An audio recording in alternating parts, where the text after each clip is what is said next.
That's what I did yesterday. So it's not normal that Caleb exceeds book time on a job. So he was doing those oil cooler lines on the Chevy truck. And he swears that by lowering the transfer case, it made it easier. I don't know. I didn't see how low he had the transfer case, but he definitely didn't unbolt it. So let's get into this. Let's turn this shit off. Change vehicle. All right. So actually, I had to finish the job. Thanks, Caleb.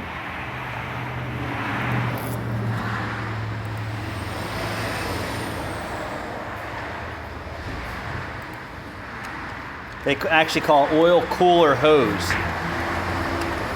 How fucking stupid is that?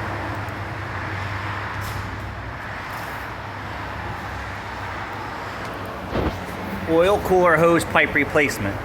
So this was pretty cut and dry at the radiator. Raise the vehicle support jacks, blah, blah, blah, blah. Equipped with 6.0, yes it is, yes, yes, yes, yes. Remove the shield, yes, yes. Skid plate if it's already there. This had a plow rig on it, so some shit was missing already. But they're saying take the transfer case out. We didn't do that. I don't even think he took the bolts all the way out. He just loosened it enough to slip it through the engine and the motor mount. And the engine and the motor mount is pretty much the hardest part. So when you're doing it, you're gonna see that you need to like go straight, turn it, then go back and then turn it straight again and then pull it out towards the radiator.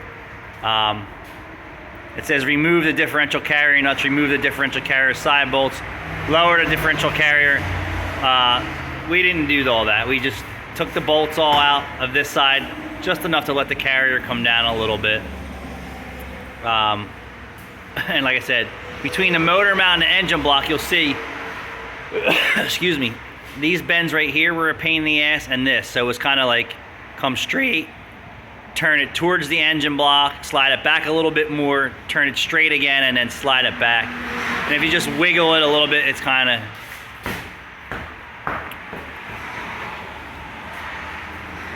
Let's see. And then same way going back in. It really takes two people to fish it through and take a good look.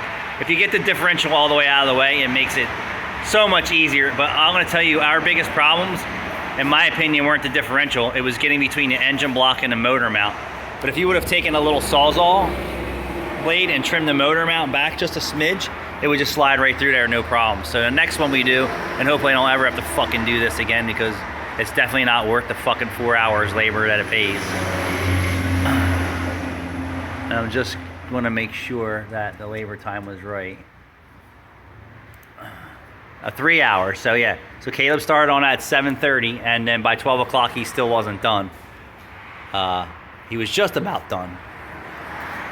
So 7:30, 8:30, 9:30, like 8:30, 9:30, 10:30, 10:30 he should have been done. 11:30, 12:30, so he kind of burned up almost 2 hours of time doing this. It's not normal for him to do that. By the time I looked at it, he had the upper cooler line to the radiator was out, which I lubricated. The bottom one was seized, so I just told him to cut that out and replace that. I'm just gonna tell you guys again, replace both cooler nuts, cut the lines out, speed the process up. It ain't worth dicking around with the cooler lines at the radiator.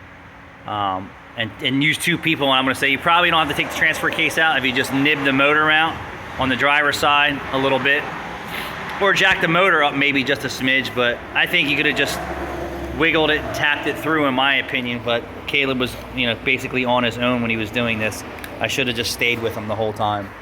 But yeah, don't take the transfer case out. Thanks for watching.